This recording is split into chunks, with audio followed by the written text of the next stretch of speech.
Okay, so in this standardization lab, we're going to actually be doing two titrations back to back. The first titration will involve using a primary standard. The one that we're going to be working with here is potassium hydrogen phthalate, shorthanded KHP. You have the formula over here.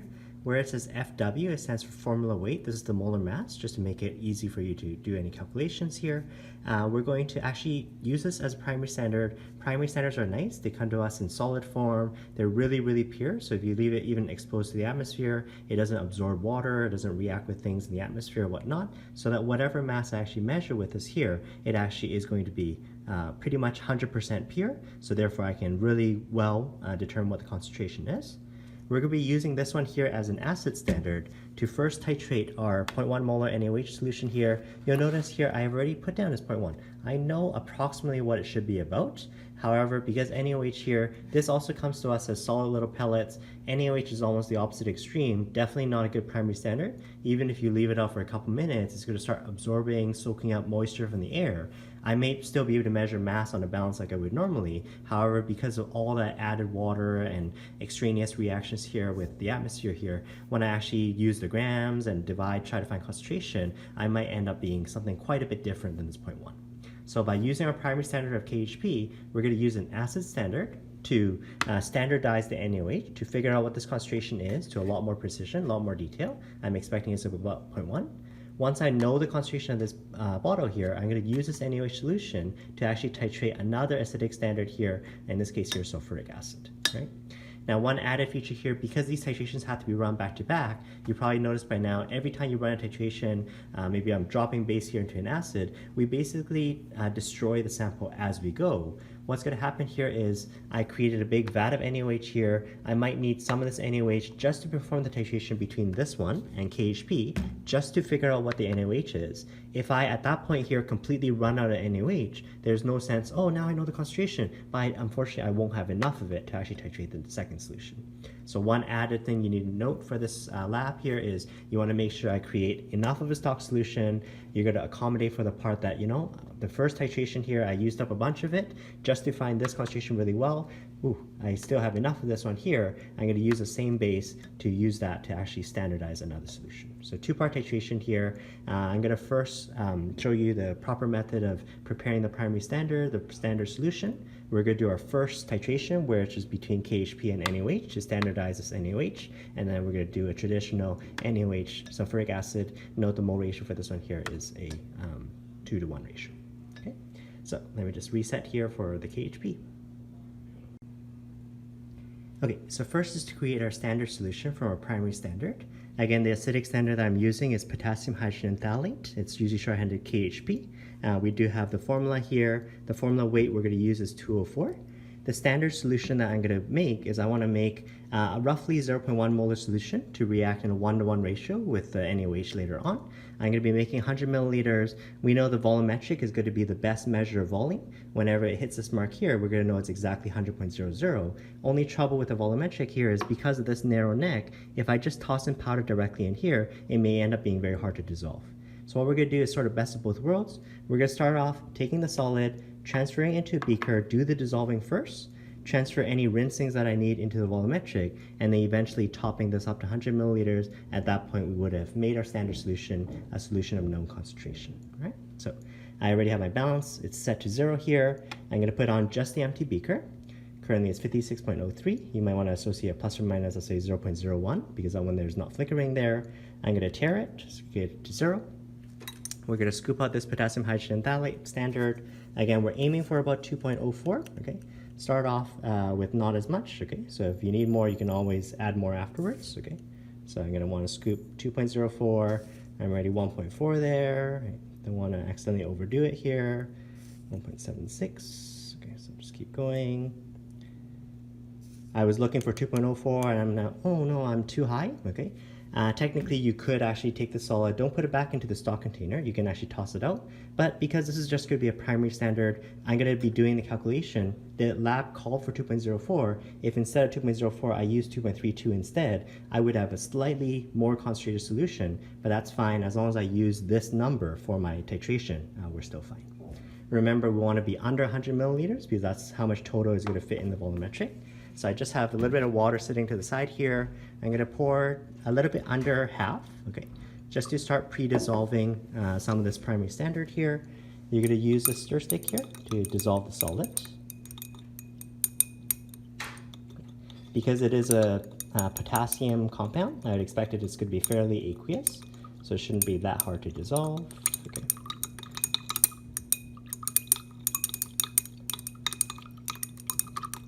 Again, chemically it is very pure, so when I measure that mass that we had earlier, we're pretty sure that it's 100% this KHP compound. Okay. Once you've got it fairly dissolved here, it looks like there's a lot of solid left over. Sometimes, depending on what the chemical is, you might need to heat it up a little bit for the dissolving to happen a little bit more. I'm using my glass stir stick just to crush a little bit of the powder. Careful, don't push on the stir stick too hard, because sometimes you may accidentally break the container, in this case the beaker. So just do the dissolving there.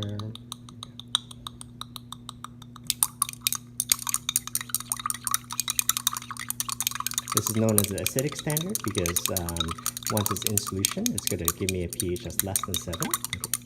We have other primary standards, other solids that which may actually give basic solutions, like baking soda would be a nice primary standard as well. Okay.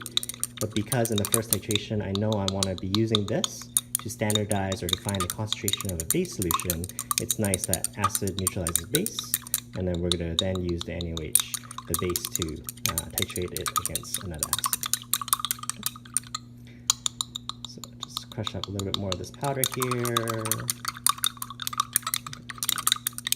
Sometimes it helps here. I'm going to just open my volumetric flask here, just pour it in. Okay. Remember, the goal was to dissolve it in less than 100. You see that I'm really far away from 100 here. Sometimes you might actually hit saturation, so it actually can't dissolve in the amount of water that I had. Add some fresh water here, swirl it up a little bit. Okay. We should be pretty far away from saturation, right? But just common technique here. And also when I was just transferring the compound, you notice sometimes there's a little bit of powder that's left over, either it's not dissolved or just it's sort of stuck to the rim or the side of the container here. By adding a fresh rinse, we can actually make sure all of that powder is actually transferred into the volumetric. So looks like it's a little bit better dissolved there. Okay. Just gonna again pour it in. Do once more here. Just add a little bit of water. Just make sure the total amount of water that I add is nowhere near the 100. Okay. Because beakers aren't really precise. Even if they have the marking 100, I'm not actually sure that's 100. Okay. I'm just going to transfer that into your volumetric here. Once I'm sort of confident that not only all the powder has been dissolved, but it's been transferred from our beaker, we can just directly add the water into the volumetric. So usually I just add the water directly here. When you get up near the top, you can actually switch over to use a dropper. As you get close to that narrow neck, it's a good idea to be really slow here. You would actually, may even be better, use a dropper and then just basically keep adding water until we're exactly eye level. When the bottom of the meniscus here is exactly at line, we're exactly 100.00 milliliters, right? So it's going to be a little bit careful here. If I accidentally overdo it here, my concentration will be a little bit lower than I'm expecting. When you're comparing what the volume is, you don't want to just hold it and just estimate it that way. You want to put it on a flat surface, look at it from eye level here, and that looks almost perfect here. Bottom of the meniscus here is exactly the line. Now we have exactly 100 milliliters of our standard solution. We already know it's 100, so you could actually transfer this back into any beaker, and then we're ready for our titration. Right, on to the next part. All right, so we're about ready to perform our first titration. Again, we have our KHP standard solution here. We will want to be pipetting some of the standard solution. We don't need the entire vat of 100 to actually do the titration. Remember, when I'm pipetting, I don't want to pipette directly out of this volumetric flask. We're going to first transfer it back into a beaker. Beakers have a nice wide mouth, so that way you can actually more easily pipette from there. Okay. We're going to take our pipette here. The pipettes I'm using here are 10 ml pipettes. Okay, so again, soak the pipette under the solution here. I'm going to scroll the wheel up so that the solution is going to go upwards here. I'm going to aim for that 1 mark to actually get it to be 10 milliliters. If I go a little over, I'm just going to scroll the wheel the opposite way here. So we're going to pipette that 10 milliliters. Because I know in a titration I'll probably need to do 2 or 3 trials, I'm just going to just roughly do this 3 times. Okay. Remember, for a pipette, you don't need to force that last little droplet out. Let's go to pipette for the second. I have 3 erlenmeyers sort of lined up here, ready to go. And the one last thing we need to remember here, to indicate that the reaction is done, we actually want to add phenolphthalein as an indicator. Okay. So phenolphthalein is an indicator that, erlenmeyer is just right beside it here. Phenolphthalein is an indicator that stays colorless as long as it's an acidic solution. However, when you have excess base, extra base in the solution, it's going to turn to a pink color. We're going to look for the faintest possible pink color that we can get. That indicates for us that we've hit equivalence. That's when the stoic ratios are equal, and then that way we can perform our stoic calculations. So just doing one more time here. I got the third. This is actually called an alicot. There's actually a third erlenmeyer that's just sitting off to the side here. I now have 3 primary solutions here all ready, set up to go. I'm going to remember to add my phenolphthalein solution here. This is one really common mistake in a titration experiment. If you forget the indicator, it's not going to change color. We're going to actually go through a lot of solutions. So just a couple drops here, and I'll do the same for the couple drops on the side. Okay. I've already preloaded this burette here with our about 0.1 molar NaOH solution. Remember to take down a starting reading, 2 decimal places. So we'll do this in the next part of the experiment here. We'll do the start, make sure it's sealed off to begin with, and then we're ready to go. All right. Okay, so we're ready for our first titration here. I have my first alicot, 10 milliliters of our standard KHP solution. I've loaded the burette here with our approximately 0.1 molar NaOH solution here. Double check that you recorded the initial volume of the burette. Right now here it's reading 5.21 plus minus 0.05. We're going to slowly drop this NaOH here into this 10 milliliter KHP solution here. These react in a 1-to-1 ratio if you double check the balanced equation. The first one here is usually just going to be approximate. I don't want to, on my first trial, go up in maybe 0.1 mils at a time and for it to take forever. I just want to get a sense of how much this titration is going to need in terms of the titrant volume, and then I have hopefully 2 other trials for me to get a more accurate reading. So I'm just going to set up here. I'm going to have my NaOH solution. I'm going to steadily open and close the burette here. We can verify, yep, it is turning pink. That verifies that I have put phenolphthalein inside. That pink color should stay for longer and longer as we get closer and closer to the equivalence point. Okay, so I'm going to add it slower and slower. Remember, we're going to look for the first instance of pink color that within maybe 15-20 seconds or so, the color doesn't disappear. So we are up against a nice white background, so we should just see the sort of faintest possible pink color if we can. Okay, so maybe even just drop-wise. Okay, that one maybe just overshot a little bit here. You can just swirl the flask around here, make sure there's no leftover acid. Definitely overshot color, but because this is just our first titration, this gives me a rough feel of how much it's going to be. I'm going to take down the reading here. Currently it says 16.92 plus or minus 0.05.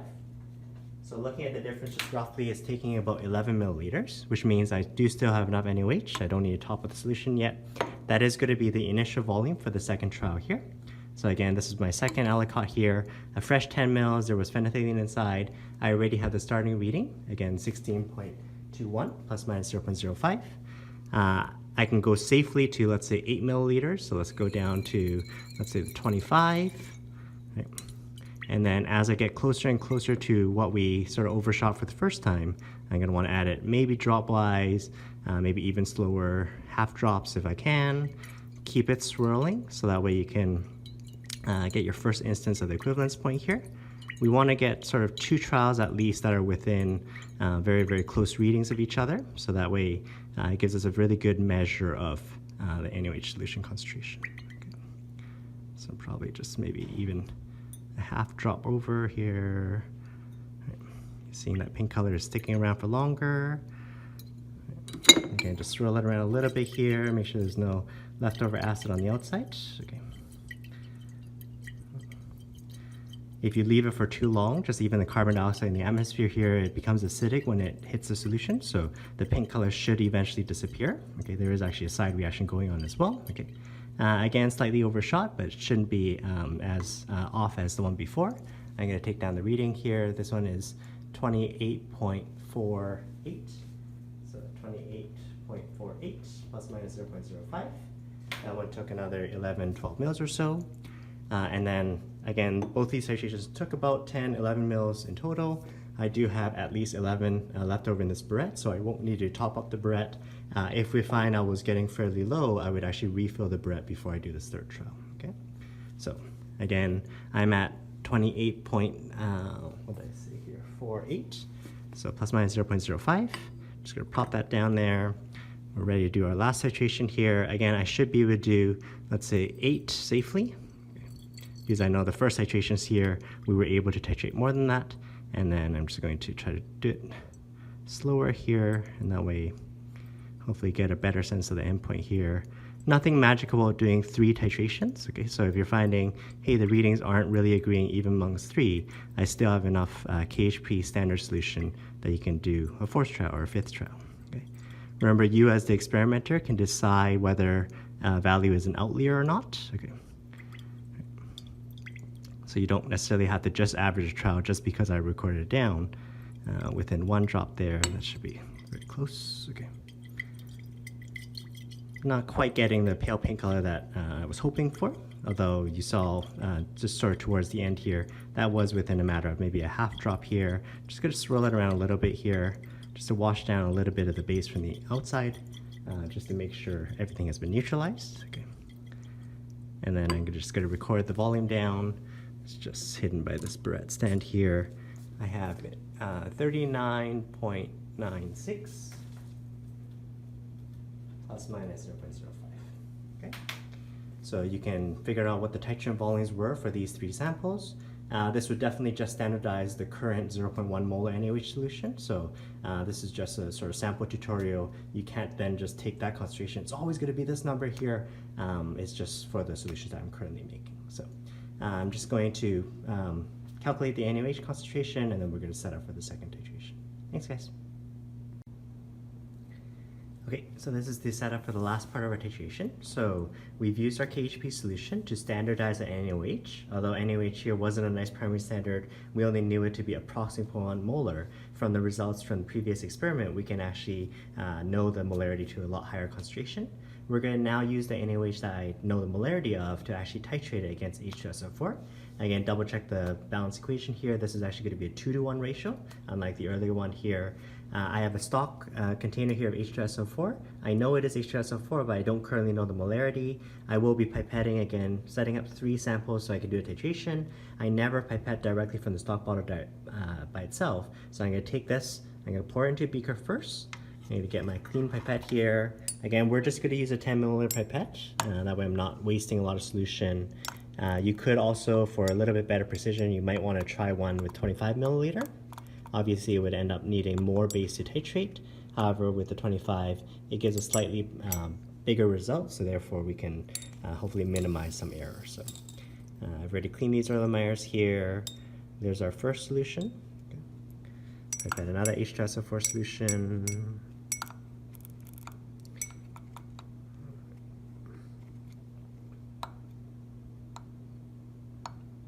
So when you hit the line, it's 10.00. Okay.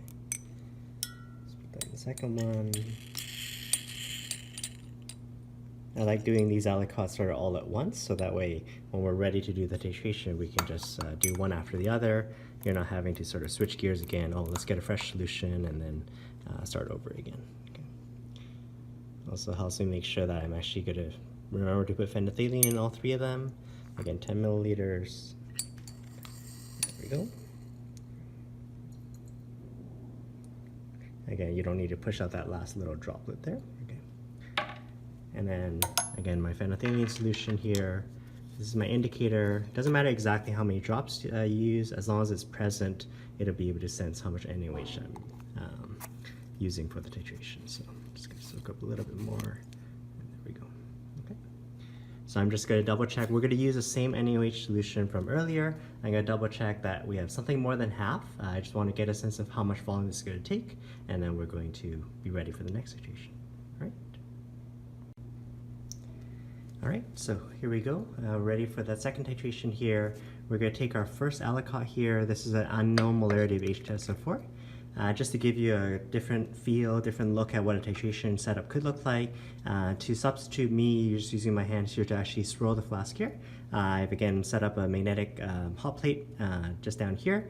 Obviously there's 2 dials here. I just want to use the magnetic setting. I don't need to be heating this up. We're going to be using a magnetic stir bar here. We're going to just drop this here into the Erlenmeyer. I'm just going to just turn on the hot plate here. There are sort of magnets sort of built into this stir plate here.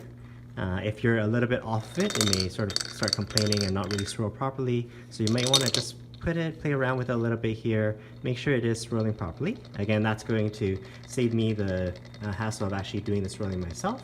You do still, however, need to make sure you take down your starting readings, ending readings with any associated error that you want. So I've topped up the barrette here. Currently the reading bottom meniscus, I'm getting 6.97 plus minus 0.05.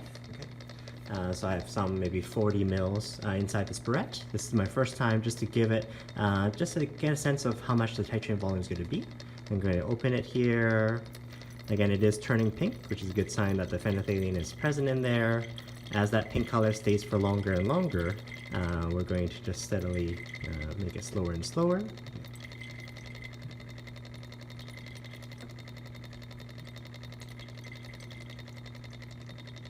Remember, the H2SO4 and the NaOH is actually a 1:2 ratio, okay? So just watch out for that in your calculations. First one gave me an approximate anyways. Currently my reading here is 26.91 plus minus 0.05, okay? So roughly we're talking maybe about 20 milliliters, given that 1:2 mole ratio, okay? You can turn down the stir bar here, okay? And then we're going to just do another trial. So because I had set up the solution here, I'm going to need about 20 milliliters. I'm at 27 right now, so it might be a little bit safer for me to just top up the solution just a little bit here. You just want to make sure all in one go I have enough base to actually do one run.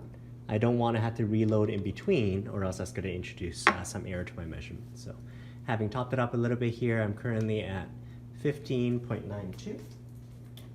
Again, plus minus 0.05. I should be able to do about maybe 15 milliliters safely. So we're just going to just start dropping that in there. I have my aliquot already in there. I've added the phenolphthalein. I just have a fresh magnetic stir bar here. I'm just going to drop that in. Again, turn on the stir. Make sure it's swirling nicely here. You don't actually need to turn it up all too high. If it's way too high here, it starts making splashes and whatnot. Okay, so just make sure it's mixing the solution. I've taken down the initial reading and we're ready to just drop in the solution. So I was at about 15, so if I hit about 30, I've only added about 15 milliliters there. Okay. And then as you get closer to what should be the equivalence point here, we're going to just slow down a little bit. You're going to want to do drops, half drops. Okay. We're looking for the first instance of that pink color to remain.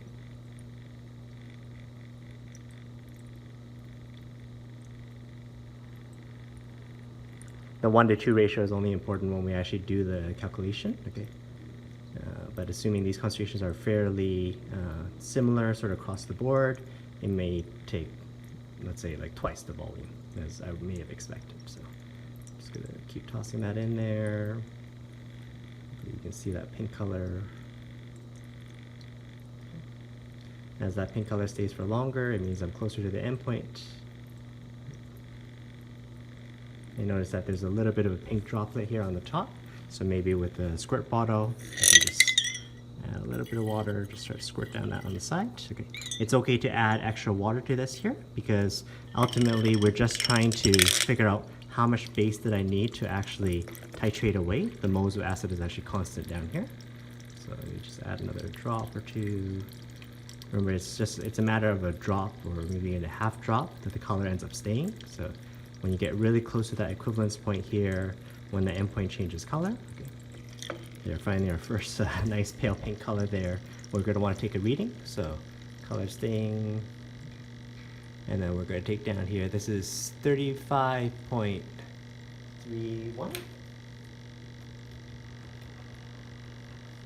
Okay. Again, I'm concerned that I may not necessarily have enough for the next trial. So again, turn down the stirrer. Okay. Pull that away. Okay. And I'm just going to add just a little bit more base here. Hopefully I have enough.